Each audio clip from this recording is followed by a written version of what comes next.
And there are good chances that the problems that afflict us the most are not the great questions of humanity, such as the emergence of the universe, or what existed before all this, and whether we are alone here.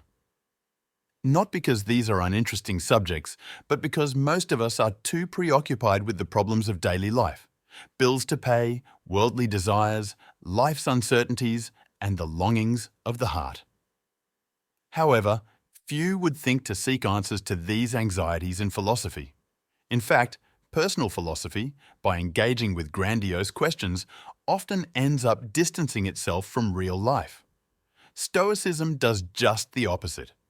Seneca writes that there are mistakes made due to our advisors teaching us to debate and not to live.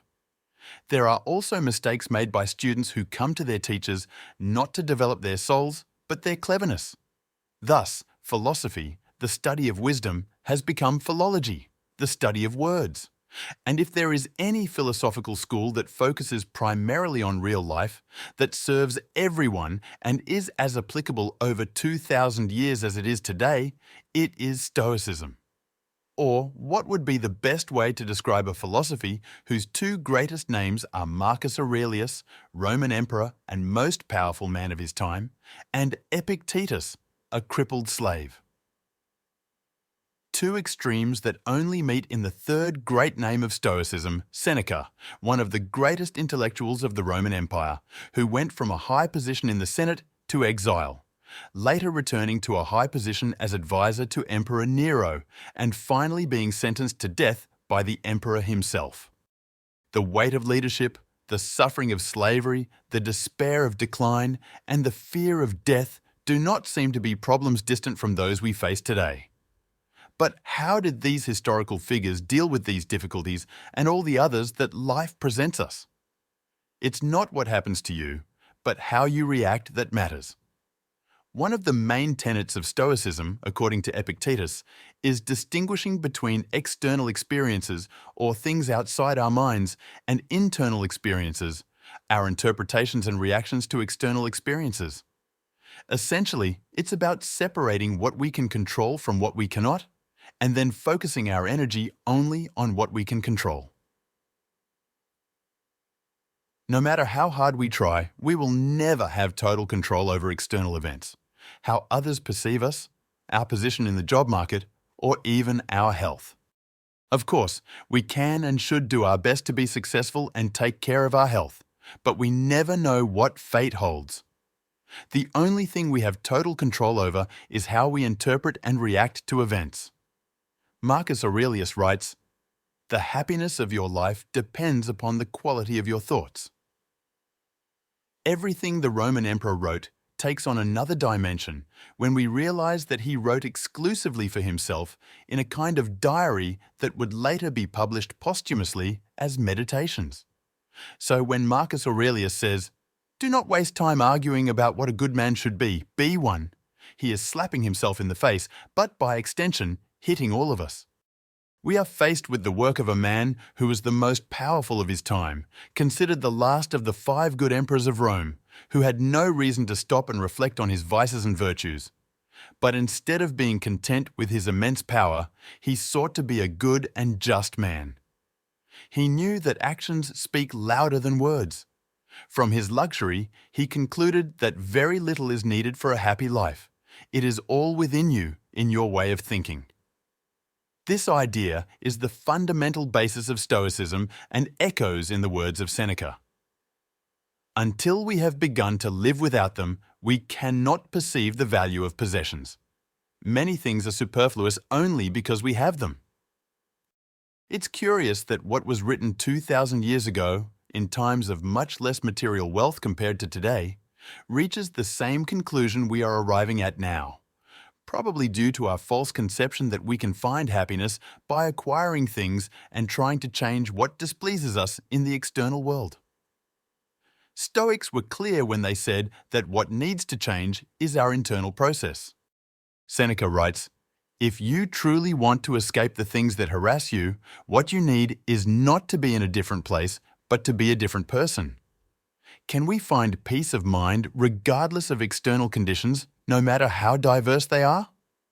According to Epictetus, yes. In what is perhaps the toughest and most difficult lesson of Stoicism, but probably the best summary of its teachings, he says, "Sick and yet happy, in danger and yet happy, dying and yet happy, in exile and yet happy, in disgrace and yet happy."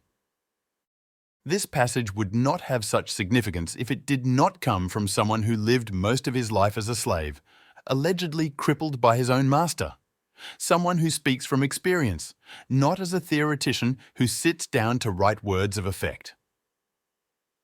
Epictetus, whose real name remains unknown, actually means acquired or purchased, as Seneca says, sometimes even to live is an act of courage. It's important to note that Stoicism does not advocate resignation to injustices or simply accepting passively the evils that come. Seneca, for example, advocated for humane treatment of slaves in his time, and Marcus Aurelius had to lead one of the greatest empires in world history, making important decisions during a troubled time of wars and the Antonine Plague. But they believed that to generate positive changes in others, one must first cultivate the 4 cardinal virtues: courage, justice, self-control, and wisdom. Marcus Aurelius writes, "If it's not right, don't do it. If it's not true, don't say it." How much better could our lives be if we incorporated these historical teachings? Serenity in the face of suffering, the art of living a happy life under any circumstances, the courage to face unexpected challenges with justice, self-control to not succumb to destructive thoughts, and wisdom to recognize such teachings. After all, it's impossible for a man to learn what he thinks he already knows. Even if the moral and ethical standard seems too high, that should not be a problem. Epictetus himself said, "I have never seen a complete historian. His data is sufficient." We should not worry about perfection. When Seneca says, "We are more often frightened than hurt, and we suffer more from imagination than from reality," it seems like he is speaking directly to our generation. Marcus Aurelius adds what is practically an antidote to victimhood. Choose not to be harmed, and you won't feel harmed. Don't feel harmed, and you haven't been. It's a millennia-old philosophy that seems not to have aged a day and shows us the true meaning of mind over matter. Despite its uniqueness, this philosophy has several similarities with Buddhism and directly influenced Christianity, including through correspondence exchanged between Seneca and the Apostle Paul. In conclusion, in the precise words of Epictetus, philosophy does not promise to secure for any man external things. That would be admitting something beyond its proper subject. Just as the material of a carpenter is wood and that of a sculptor is bronze, the raw material of the art of living is each person's own life. Thank you very much for watching. If you enjoy my work and want more content like this, please consider subscribing to the channel and turning on the notification bell to receive updates.